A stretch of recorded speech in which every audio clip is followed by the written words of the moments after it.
What the is we doing?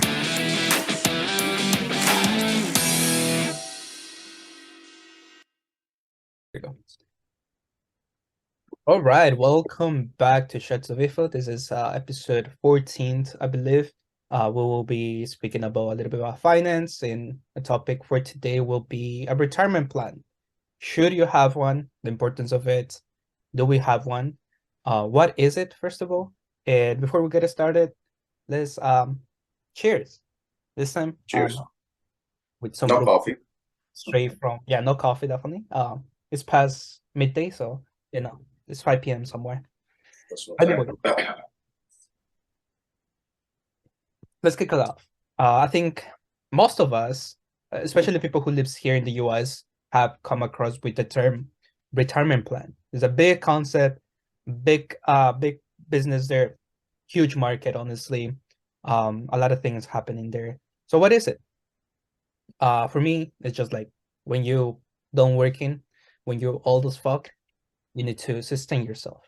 How are you gonna sustain yourself? So that's pretty much what a retirement plan, and that's the dream that they're selling you. What are your thoughts? So two things, right? At least in the United States, we have something called the Social Security, right?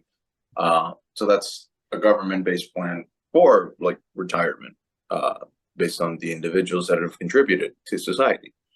And simultaneously, it doesn't necessarily have to be you needing to be old in order to, retire. Like there's people that retire at a very young age, just because they made the right moves or they started the right businesses, and they can retire whenever they want. Now, the idea of retirement is all based on the concept of, at least for me, right? Because this is all our perspective. It's never like there's no truth to anything other than whatever you experience in life. Retirement is living life the way you want to after you're done working, doing something you never really liked. That's the idea of retirement for me, right? There's a lot of expressions that say, like, if you like the work that you do, you'll never have to retire, or you're not working a day in your life when you enjoy the thing that you do, right? And I definitely find truth in that, simply because, again, the idea of needing to work to this end goal of not needing to work, it's just setting the precedence that you don't enjoy the thing that you do every day. And that's a really good recipe for just not having a life that you enjoy, right? Because like every day you're going to wake up and be miserable and do something you don't want to do, but it's for the end goal of eventually not needing to do this anymore. Again, sometimes there's periods in your life where you're going to have to make some sacrifices and some concessions and, work shitty jobs just to make money. But that doesn't have to be your life, right? It's about being strategic, making good decisions, understanding how to save money, understanding how not to spend money when not needed, right? And then little by little, this is how you'll start developing your retirement plan, where it's not really like, I'm just going to work very exhaustively for a long period of time, for like 10 to 20 years, and then just stop working altogether. I've built the proper funnels, the proper structures, passive, active income streams, that if I want to, I can take a break whenever I want and still be generating money. And that's how you're supposed to retire. Again, from my perspective. Okay, perfect. I agree with everything that you mentioned there. That's more on a personal level. I was kind of like going with the general public, 99% of people who gets So to yeah, like 99% of people that just work as hard as they can for as long as they can until they're 65 or 70 years old, and then they just retire. yeah. You mentioned one thing there, like one of the crucial plans. So that's kind of like the idea that people sells you, like I work in a business where part of their business structure was pretty much selling retirement plans. So just the whole idea was to save you money for retirement.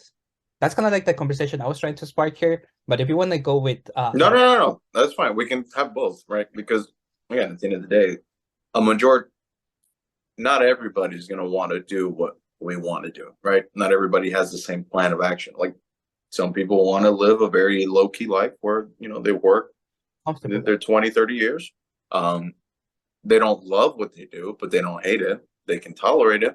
They can do it for a long enough period of time where they have enough money that, they hit anywhere from 50, 60, 70 years old, they retire, and they live the rest of their life however they want. And also, So like circumstances play a huge role there. So let's say it's somebody who's in their 40s with a family to sustain. I think most of the people there, they will not take as risk as you and I yeah, would at our age. So I think that's that's that's totally true. now another thing too is going into that realm about like the market that is here is in the US. I think that's kind of like the biggest, because the biggest market out there, selling you a lot of plans, like you mentioned, government funded, the Social Security, which I don't know if you heard on the news, people have been trying to get rid of that or extend the years, like push from 65 to 70 years old. So Yeah. that's let's just start there. So that's kind of like the safe zone for like most of the US citizens Mhm. here, that you have a social security that you look forward to when you reach certain age, which between now and like 20 to 30 years might be later on in life, it might be lower, or it might not be there. Okay. So the idea of social security, the government takes your money ahead of time to give it to other people. And it's kind of like a constant cycle. And like with more people within the gig economy, just leaving the country with population lowering, this might not be the case in the future. So that's one thing to keep in mind. Social security is not guaranteed, even though you're paying it for it right now. If you have a job, if you see your check, there is this social security tax that they take for everybody who works on the books. So you're already paying for it, believe it or not. So it's not the government giving you free money, it's your own money. And that's kind of like the idea of retirement. You have IRAs, you have 401ks, you got SEP IRAs, you got your personal portfolios and stuff like this. So let's kind of like break into each of these about like employer sponsor and your own ones that you can build. Should you have one? Do we have one? And why do we have it? What do you think? Right. Want to talk about So that? Then we can yeah, dive more personal. yeah, for sure. So for me specifically, I don't have a 401k. Not because I don't want one, just because I never really, like, my employer doesn't necessarily offer one. And they used to, but things have changed and it's all a mess now. But whatever. Plus, one of the things that I find is that if I know how to manage my money, then I don't have to, rely on anybody. And that's definitely one of the things that we have set out with something like this podcast, is to build a level of self-reliance when it comes to things like your finance, your fitness, and your overall health. Money, from the sense of like a 401k, is usually matched by the employer based off of the amount of money that you aggregate towards the plan, right? So that's definitely, if that's something that's an option for you, I would suggest taking advantage of it. Because you never know. And again, like most of the time, these things are transferable. So if you leave one employer and you go to the next one, you have that plan with you regardless. IRAs, right? So there's Roth IRAs, regular IRAs. I know there's a bunch of other ones, but those are the staple ones, right? So you're investing into an account, depending on the type, the way your tax is either upfront or on the back end after you decide to take the money out. But essentially the money that you're having in there is not taxed, right? And essentially what you're doing is creating a portfolio, right? Either of a couple stocks, a lot of stocks, the best performing stocks, big blue chip companies. And you're just essentially and constantly investing money into these accounts. Do that long enough, right? Most of these companies eventually go up over time, right? If you're investing in dividend stocks, that's another way where that money appreciates over time. Give it, 20, 30, 40 years, that portfolio or that account is going to look very, very hefty. And that's kind of the money that you're going to use to retire, right? And is there one that I'm missing? You mentioned 401k, IRAs, Nothing that, personal portfolios, but yeah. that's managed individually by the person. Yeah, I think you hit most of the retirement plans that are out there now, at least the most effective ones that have proven time to time. Now, 401ks are employer sponsor. So if your company offers, I agree with you, take advantage of it just because it can just be a kind of like extra money that you have it on the side, like saved. There are some regulations to keep aware of. For example, with 401ks specifically, you will need to reach to a certain age to distribute the money to yourself. If you do it like ahead of time, you will get penalized. But there's kind of like loopholes around this where you can actually borrow your money for yourself and with a zero interest rate. You will have to put the money back. So if you're planning to buy a house, is a great way to do it. That was my plan when I had a 401k sponsor. I still have my 401k and I'm planning to keep it. But yeah, so if you don't want to pay interest to a bank, you can lend the money to yourself and you pay the interest to your actually, I think you have to pay interest. You pay interest back to yourself. So there's around the loopholes. And that's kind of like the benefits of these things is kind of like they are tax advantage. So depending on which one you go with, there's Roth and traditional 401ks. Roth, you pay taxes now, but when it's a time to distribute to yourself, you will not pay taxes on your capital gains. Whereas on the traditional, you don't pay any taxes now, but you will pay once you distribute the money. So this all depends on your situation. Like if you are somebody who works, let's say a minimum wage, where you are in a lower tax bracket now, and you working towards building your career into a higher tax level, then definitely take advantage of that of a Roth. That way you paying lower taxes now, and then you can get the money without tax later on. Yeah. And so on forth. So you do your research. If your employer sponsors that, that's 1K. Now, when it comes to Roth IRA and traditional IRA, that's where kind of like the line. What do you say that?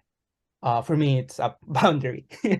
I don't see myself opening an IRA just because same thing. They offer the same tax advantages as a 401k, but you have to put your money. So you get your paycheck and you put that money into that. So you do the whole process. It's not automated.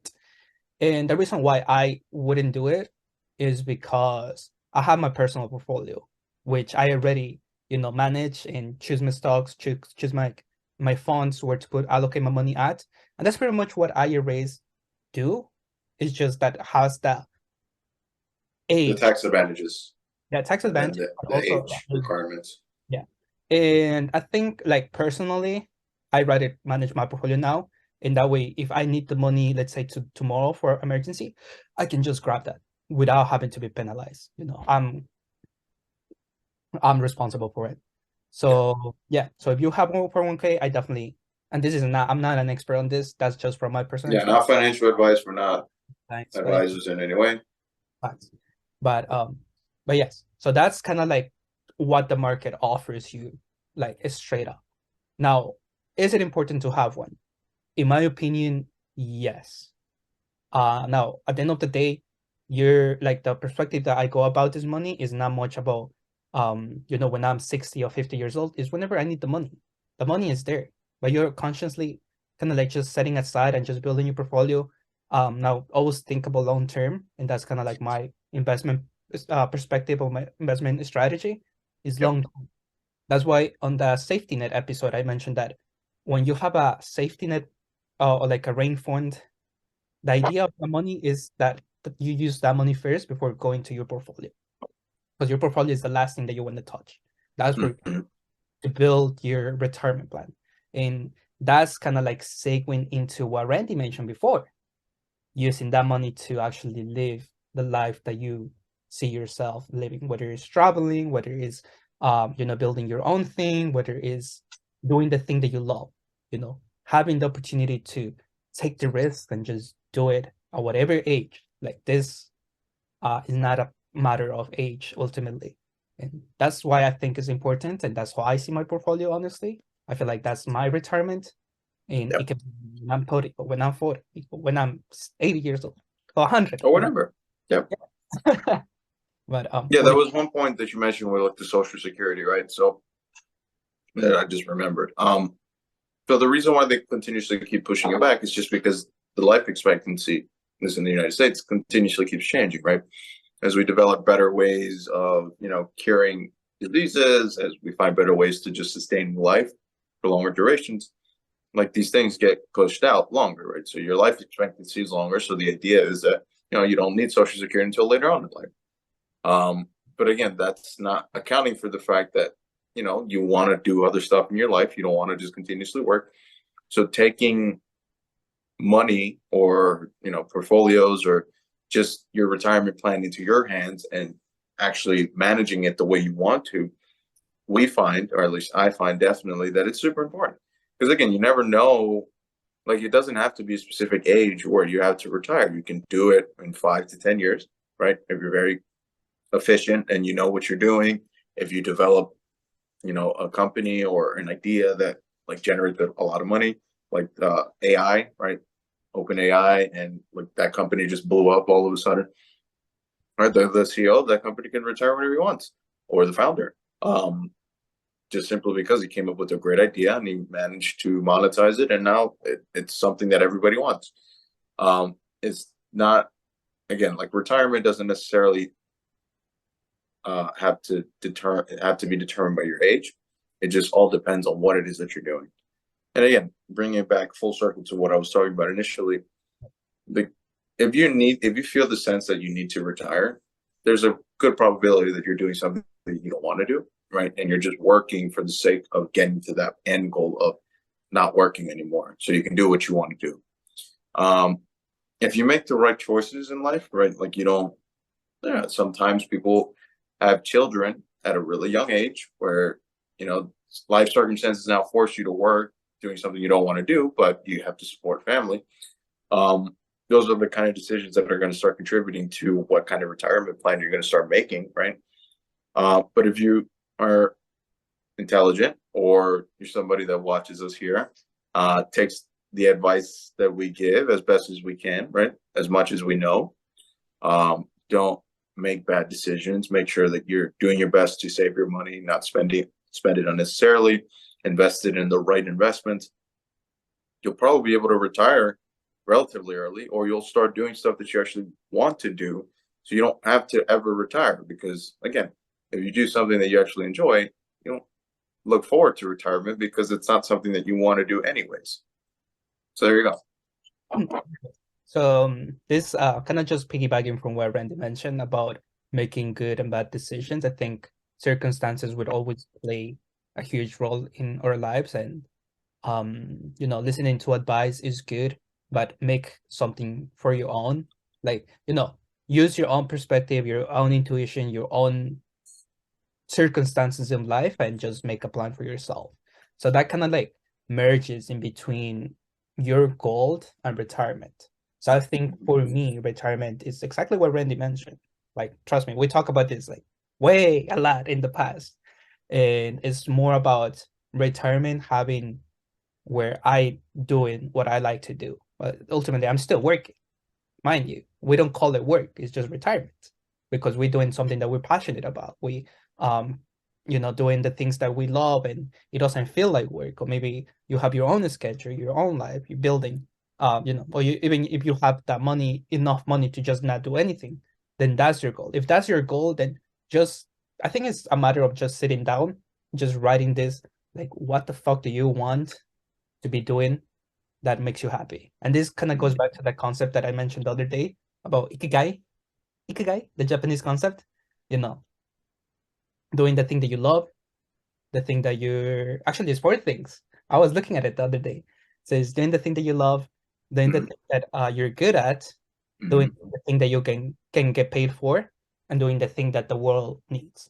So once you figure that thing, like on the center of it, and something that you're good at, whether it's it's sad to say. Yeah, there's a lot of stuff. So it's sad to say this, but I feel like for a lot of people, they just don't want to work, or just they don't like the concept of working. But just don't think about all the things that you do as work. Like, it can be writing a book. Don't look at it as a work. Do it something that you're passionate about, or drawing. and just see if you can monetize it, or just even if it's like this podcast, like we just stop like talking shit and we build Yeah, it. that's pretty much it. Yeah. Yeah, just kind of add the last points here. Like, listen, at the end of the day, again, life is whatever you make of it, right? Mhm. If you do want to work and make something great out of your life, perfect. If you don't, that's fine. Not everybody needs to be, again, like us, or have to have a lot of ambition or have this sense of purpose in their life. Not everybody's like that, and that's a conversation for another time. Like, the idea that there's a lot of people on this planet, and some people think that not everybody's necessary. Again, that's a conversation for another time, and that's more getting on the philosophical side of things. At the end of the day, you got to live the life that you want to live, right? And ideally, what most of us would want is that you live a life that you genuinely enjoy every day, as opposed to just waking up to exist, right? Because existing isn't living. Yeah. There's a lot of things that exist every day, but they don't experience life. As people, as humans, we get to experience life, and hopefully you're doing your due diligence to live the life the way you want to and experience the life the way you want. And again, the whole concept of retirement is set for that, right? Whether you retire early or retire later, is so that you can actually experience life the way you want to, not need to be stuck in this wheel of working in society forever and then never really getting to enjoy your life, right? And being miserable. Whatever that looks like for you, all we suggest is that, again, you have a plan of action, right? Whether that's, investing in the traditional methods of things like 401ks, IRAs, taking matters into your own hands by managing your own portfolio, creating different income streams, and maximizing the amount of money that can be generated by you. That way you don't have to worry about it, and you can live your life the way you want to. You can travel and constantly be generating income from different sources, which is, again, for us is ideal, but that's not something that everybody wants to do, because upfront that requires a lot of work, right? And a lot of sacrifice. Like, you're probably going to have to sacrifice a decade of your life to make that happen, where most people would rather just, do an easy work that pays well, and, maybe take vacations 2 or 3 times a year and not really have to think about all the other stuff that they would have to do if they decide to take matters into their own hands. Fair enough. But at the very least, you should be having a plan of action for retirement. I 100% agree with that. This is something that my mom always tells me as a kid: querer es poder. So if you really want something, you definitely gonna do it, and you can do it. So yeah, I agree. Having a plan of action, that's the best asset that you can have as a retirement plan, rather than like any investment funds. Because if you have a plan of action, then all the pieces are gonna fall into place at the end of the day. For sure. But yeah, we can wrap that up. I think that was a good. Cheers. Cheers. See you in the next episode. Mm-hmm. This is a conversation between friends. None of what is said here should be taken as legal advice. We are not experts in any way. Take what resonates and leave the rest.